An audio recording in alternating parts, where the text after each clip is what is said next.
వరుస ఎన్కౌంటర్లతో 5 రాష్ట్రాల సరిహద్దుల్లో హై అలర్ట్ జారీ చేశారు ఇంటెలిజెన్స్ వర్గాలు.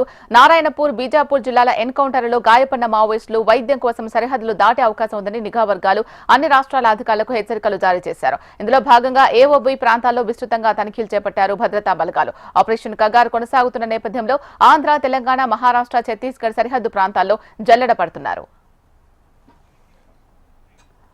దీనికి సంబంధించి పూర్తి సమాచారం అందించడానికి మా ప్రతినిధి రవికిరణ్ సిద్ధంగా ఉన్నారు. రవికిరణ్, చెప్పండి, ఛత్తీస్గఢ్ లో వరుస ఎన్కౌంటర్లతో 5 రాష్ట్రాల సరిహద్దుల్లో హై అలర్ట్ జారీ చేసినట్టు తెలుస్తోంది. అప్డేట్స్ చెప్పండి.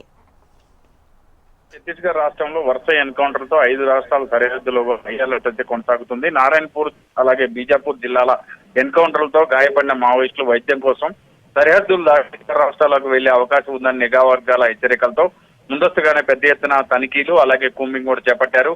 మావోలకు భద్రతా బలగాలకు మధ్య కాల్పుల్లో 2 రోజుల్లో దాదాపు 32 మంది వరకు కూడా మావోలు మృతి చెందారు. ఒక జవాన్ కూడా మృతి చెందిన పరిస్థితి కనపడుతుంది. అలాగే ఏఓబి ప్రాంతంలో కూడా విస్తృతంగా తనిఖీలు అయితే చేపట్టిన పరిస్థితి అయితే కనపడుతుంది. నంబాల కేశవరావు అలియాస్ బసవరాజు ముద్దుతో ఏఓబికి సంబంధించినటువంటి స్పెషల్ టీమ్స్ అన్ని కూడా గాయపడి చాలా వరకు కూడా తప్పించుకొని ఉండొచ్చు. వాటిని పట్టుకునేందుకు ఇప్పటికే అటవీ ప్రాంతాల్లో పెద్ద ఎత్తున భద్రతా బలగాలు సెర్చ్ ఆపరేషన్ అయితే కంటిన్యూ చేస్తున్నాయి.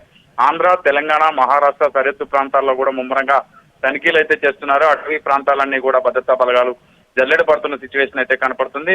ముఖ్యంగా నారాయణపూర్, బీజాపూర్ జిల్లాలో జరిగినటువంటి ఎన్కౌంటర్ తర్వాత దాదాపుగా ఉన్నటువంటి మావోయిస్టులందరూ కూడా ఇక్కడ నుంచి వెళ్లిపోండి అంటూ కూడా సంకేతాలు ఇచ్చినట్టుగా తెలుస్తుంది. గాయపడి ఆ ఎన్కౌంటర్ తప్పించుకున్న మావోయిస్టులు ఇతర రాష్ట్రాలకు వెళ్లే అవకాశం ఉందంటూ ఇంటెలిజెన్స్ నివేదికలతో ఇప్పటికే జిల్లా సంబంధించిన పోలీసులు కావచ్చు, బెటాలియన్, డిఆర్జీ టీమ్స్ అలాగే కోబ్రా టీమ్స్ కూడా పెద్ద ఎత్తున అటవీ ప్రాంతంలో వారి కోసం సెర్చ్ అయితే కంటిన్యూ చేస్తున్నారు. ఇప్పటికే జిల్లాలకు సంబంధించినటువంటి స్పెషల్ ఆఫీసర్స్ తో పాటు కేంద్ర బలగాలు అలాగే బెటాలియన్ సిబ్బంది కూడా 5 రాష్ట్రాల సరిహద్దుల ప్రాంతాలన్నిటి కూడా మూకుమ్మడిగా అన్ని కూడా సెర్చ్ చేస్తున్నారు. దాదాపుగా ఉన్నటువంటి మావోయిస్టులు ఎవరైతే ఉన్నారో ఆ ఎన్కౌంటర్ లో తప్పించుకున్న వారు దాదాపు 10ల సంఖ్య ఉంటారన్న నేపథ్యంలో ఆ ప్రాంతంపై పూర్తి స్థాయిలో వాళ్ళైతే సెర్చ్ కంటిన్యూ చేస్తున్నారు. అలాగే ఈ 5 రాష్ట్రాలకు సంబంధించిన సరిహద్దు ప్రాంతాలు ఏవైతే ఉన్నాయో దండకారణ్యం ఉన్నటువంటి ప్రాంతాలు కావచ్చు, ఏఓపి ప్రాంతాలు కావచ్చు, ఈ ప్రాంతాల్లోకి వెళ్లి దాక్కుని ఉండొచ్చు. వారిని ఎలాగైనా పట్టుకోవాలంటూ హై అలర్ట్ కొనసాగిస్తున్నారు పోలీసులు. భద్రతా బలగాలు ముక్కుముడిగా కూంబింగ్ కూడా కంటిన్యూ చేస్తున్నాయి. శ్వేత.